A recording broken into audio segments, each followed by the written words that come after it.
Hey guys, welcome to my EoE guide for the Fisher Voice Be Clear. It's pretty simple. You've only got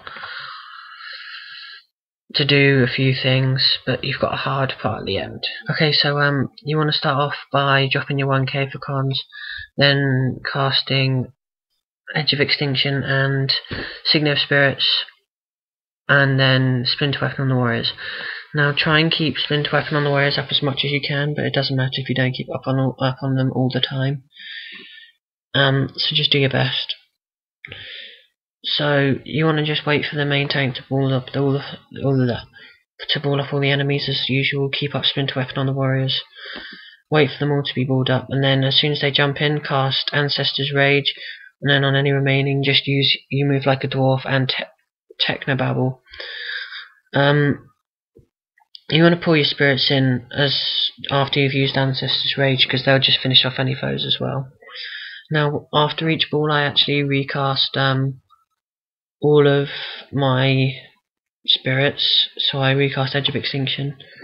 Again, MT is going to ball up all of the foes, so we're just going to use Splinter Weapon on the Warriors just to increase their damage, and skills 6 and 7 to finish them off.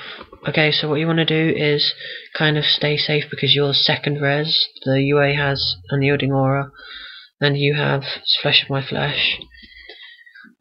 So just try and stay alive. Now what you want to do here is try and block the door with your spirits. What I do is I cast Signal of Spirits there, and I walk back and cast Edge of Extinction just outside the door. You want to try and body block it so the Rastigan won't get hurt. You want to try and kill the Abyssals and the Shadow Lord, Vargas, or whatever his name is, Vorgis, as fast as you can. Now as the Writ, it's your job to take all the quests. You want to speak to Eternal, whatever his name is, I've forgotten his, I think, Rastigan the Eternal. You want to talk to him just to get the quest, the Wailing Lord. Now when you get to here, the main tank should have balled up all of the enemies, and if your team are quite good, then they might all be dead already, but if they're not, then just try and keep Splinter Weapon up on them and just pull in your spirits to finish them off. It doesn't actually matter for this area with Splinter Weapon because there's just no way you can put it on them. As you can see there, I just got my first Obsidian Shard. I get one in a minute as well, which is pretty successful. You normally only get one per run, but I got one in like 5 minutes. So we're going to run up and do the Forge. Now it's basically the same. You just got to keep Splinter Weapon up on them, on the Warriors, and then pull your spirits in. Normally the main tank will ball all of the enemies, as in the Abyssal group that's right in front of me now. But he actually missed them, I don't know why, so whatever his reason was for doing that, it's just he did. So the 100 blades had to go in and tank them. Just keep your spirits up. If something like this does happen, you just want to try and kill them as fast as you can, keeping Splinter Weapon up on the Warriors as usual. Nothing too hard.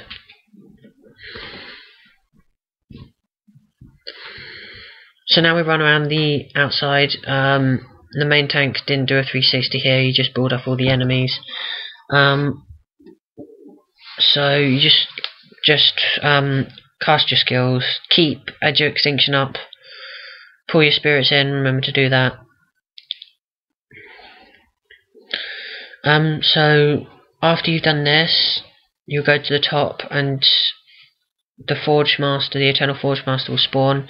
The MT will say ready, 1, whatever he says. He'll control click on one of his skills, he'll say I'm enchanted with something. Whatever he says, just talk to him and grab the quest. And what I do here is I actually run up, cast Signet of Spirits, and then run back down. This makes sure that I can't die, and it will just kill the Rangers a bit more easier. It doesn't really matter with Splinter Weapon here, you can just cast Technobabble and You Move Like a Dwarf and Ancestor's Rage. Make sure you use Ancestor's Rage on the Warrior because it's actually like the skill actually goes from them. So there's no point in using it on yourself because there won't be any damage. So the main tank just said he was ready. Now we don't do a very good job here, as in the spikes weren't very good. But you kind of get the idea of just keeping certain skills up at certain times. As you get more experienced, you will gradually learn when to put sprint weapon on, but being as I don't really care, I just keep up all the time. I just do it all the time anyway. Okay, so here two shadow beasts actually run up and try and kill the Eternal Lord. So what you want to try and do here is kill them as fast as you can by using spirits. You want to try and get close to them so you can use Ancestor's Rage. It's a very good skill. It does something like 127 damage. So the spirits will just finish them off with you as long as you use your last, well, skills 6 and 7. Now just finish off quite fast. So here you just want to keep using your spirits to kill them off. And then we head over to the forest. But you've got to grab the quests here. I'll tell you who to speak to. So over here, the last two have just spawned, so I'm going to set up myself up for grabbing the quest. So you want to just run up to the Eternal Forge Master, grab the reward, and then speak to him, get the quests. Kobe the Betrayer and restore the Temple of War. Rastigan the Eternal spawns after you've completed the quest. He gives you the quest Tower of Strength. After that you can just run off to the forest, which is outside the forest, outside of the forge, and turn left. Now by this time the group should have already started either attacking the worms or killed the first group of spirit shepherds. So it doesn't really matter, just when you get there, cast Signet of Spirits, and then keep Splinter Weapon up, then you don't actually really have to keep up Edge of Extinction, being as sometimes it's spawned when the Spirit Woods cast it. But I just keep it up anyway because it's just a whole lot easier, just in case the spirit dies. And it's a pretty useful skill at the end of the day. So the main tank should have run in and pulled them up like mine has. If he hasn't, he'll probably just go straight in. Then just wait for the EoE to gradually clear through the different foes. So for this part it's necessary to keep up Splinter Weapon on the warriors because there's a big spike there. Then just cast your skills on the foes on the ledge up there. Then you have to kill some more worms, and then the main tank by that time will have brought up all of the banshees, skeletals, all of that, ready for a spike. Which they're pretty. If you can get a good main tank, they can finish up the whole balling part really fast, and then it begins the hard part for you as an EoE. Just waiting for the MT to ball them up, but he does actually die here, but it doesn't really matter because he died quite close and he was an easy res.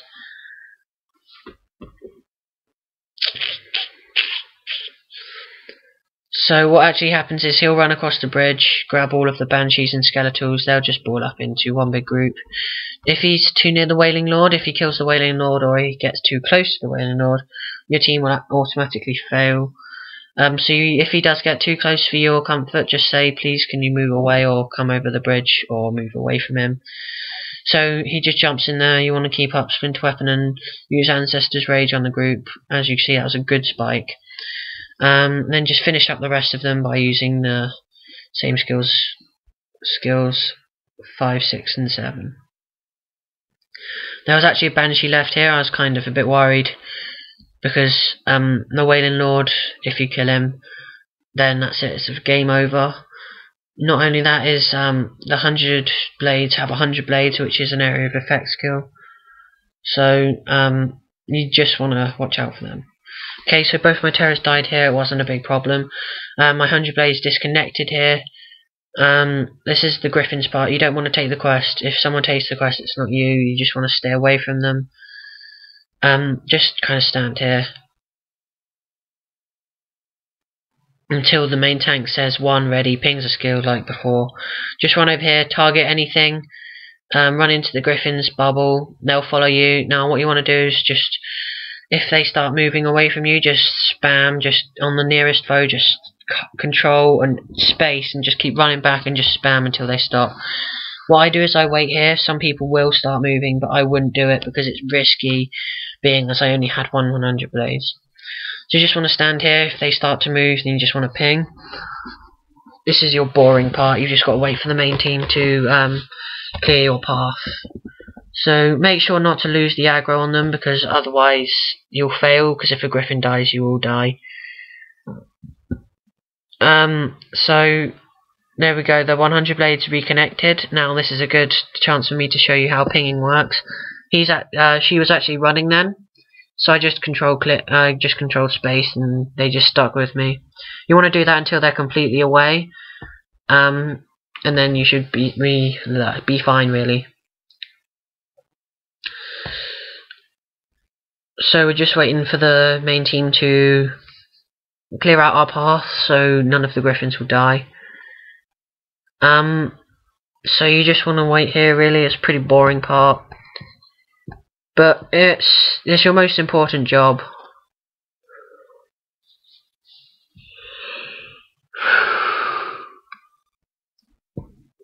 If you want me to make a guide for you, then just PM me in game as Taste My Ecto or Zodiac as I'm, whichever one I'm on.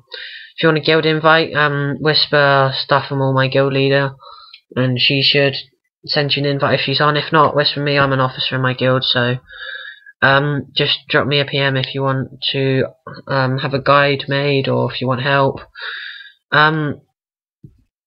If you want to do a foe run with me, just whisper me again and I'll try and do it. It depends, because I'm constantly doing foe because I'm saving up for an obsidian edge. If I'm lucky, I actually get it on the chest instead of having to go and buy one. So if you do need help in the game, just private message me. I'm basically just going to be all doing foes unless I get a request to do something else. So just drop a comment. So yeah, if you want help, then just PM me. Okay, so we got the all clear from the main team. You just want to run back through the forest. Hold down control just to target anything, and make sure you ping a lot, because otherwise the Griffins can run and sometimes aggro stuff, and it's not nice when you get 7 people constantly spamming you every hour of the day that it was your fault that you failed when it was someone who was running across. Okay, so I was told that it wasn't clear because someone jumped in to a group, so what I just did is stand here. Now, it's okay to stand here sometimes, it depends how close they are, but you just want to stand here and ping like mad if they start to move. If they start to move, you just want to warn the main team, because they can move away, they can do whatever, they can get ready for it, but you just want to keep pinging. So it's all clear now, we just run up. The main team will kill the Shard Wolf, so just run up to the Tower of Courage, speak to Rastigan, or whatever his name is, Rastigan the Eternal, and complete the quest. So you just want to run in, keep pinging, so the Griffins will follow you, just keep pinging. When you stop here, they'll just keep pinging. So there we go, quest done, getting our rewards, and we just run back to the forge. Now, the main team's going to go and cover, the MT's going to go and cover the Terror, so here we are at the chest. Let's hope we get something good. 3 scrolls. Absolutely perfect. Right, well, I'll see you next time with my Guild Wars guides. I hope you enjoyed the EoE guide. I hope you found it interesting and you learned something from it, so I will see you soon.